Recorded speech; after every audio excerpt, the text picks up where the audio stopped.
All these thing of attachments also. Now somebody has too much attachment, say for the family, for the wife, for the husband, children or something. And once they come to Sahaja Yoga, still they have same amount of attachment. All right, doesn't matter.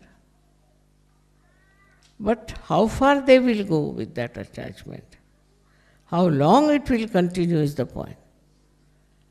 You should be detached. If I say you cannot be, it's a state. It's a state of mind when you are detached. But when it comes to doing something for them, you will go all out to help them. But you are not an attached person. Now, what is the description of an attached person? Attached person is always worried about the other person. Goes on thinking about the other person. Cannot think of Sahaja Yoga. Only think of the people with whom he is attached. Then he is very sensitive. You can't say anything to his brother, sister or anyone, otherwise he jumps. Attachment is also with the name that he has. Supposing he has achieved a certain name, supposing, or some big position, then what does he do? You can't challenge him anyway.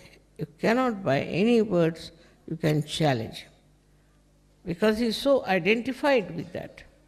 He thinks he is a big person who has achieved such a lot of positions in life.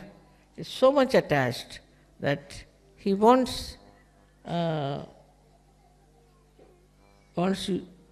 the Guru, to pay respect to that attachment. Now, which is the way you can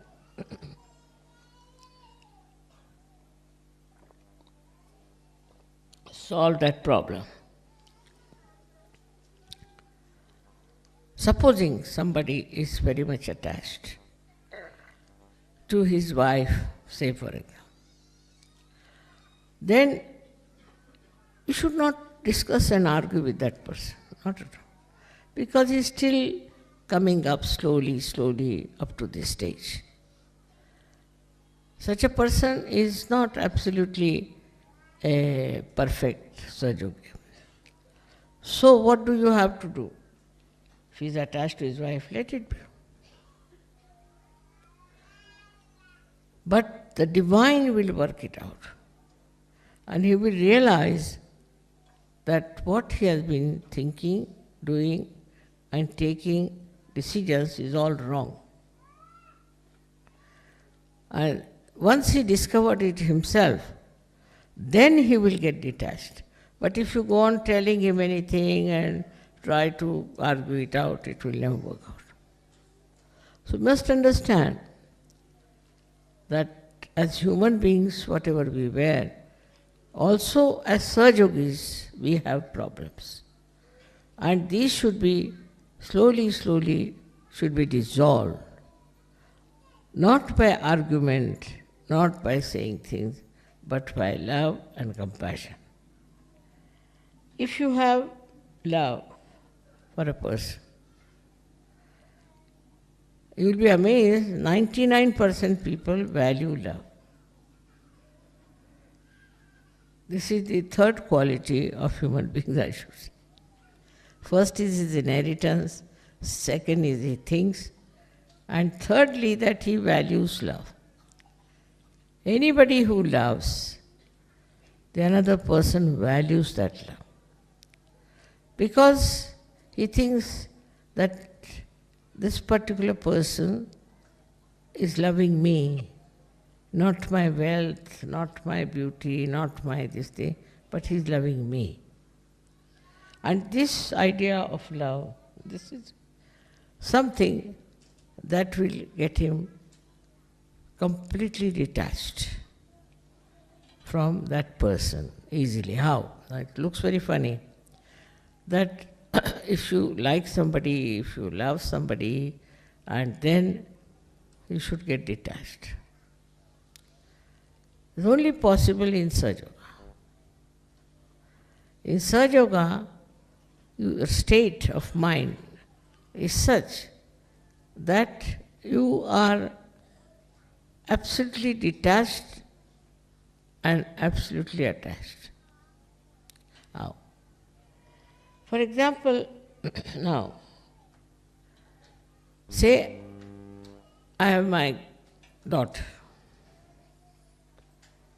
So, I am detached. I never telephone to her. I am never bothered about her. Because in Sahaja Yoga, you know how is that person.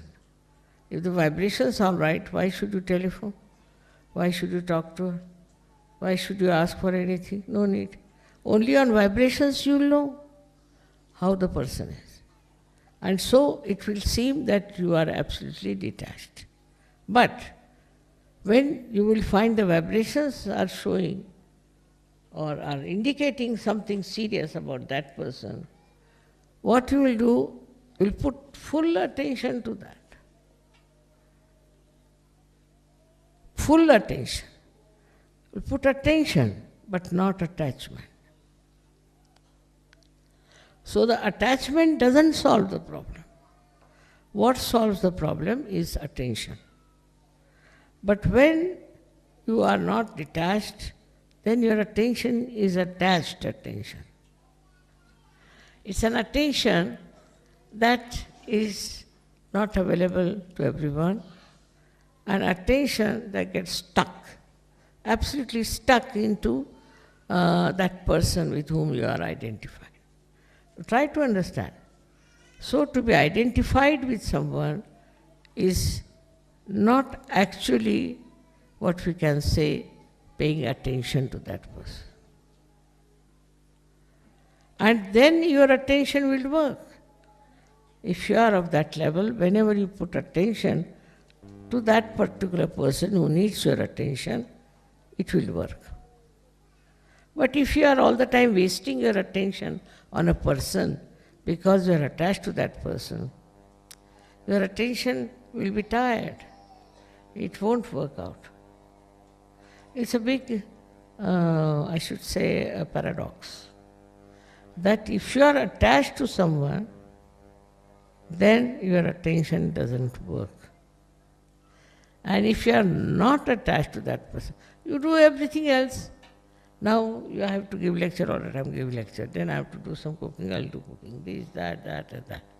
But all the time if you are thinking about that person, all the time you want to have connection with that person, it's not necessary.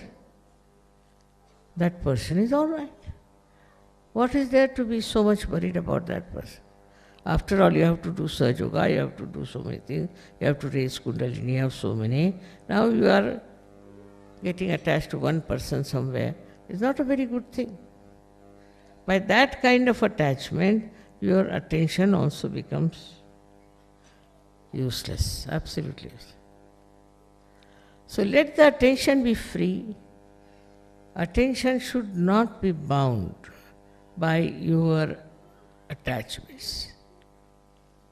Attention should be absolutely free. So it works automatically. Automatically. And you will be amazed, even if you do not pay attention, the attention will work it. It is such a great thing to have this spiritual attention, which is nothing but love. It will just act. You will be amazed how it acts. It's another world I am talking about, not this mundane world, but something higher, where your attention works, and works so beautifully that you are amazed how it has worked.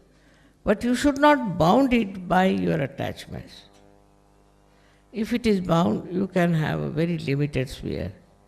Only the people who are attached to you, or you are attached to those persons. That's why identification is not the way a guru should work it out.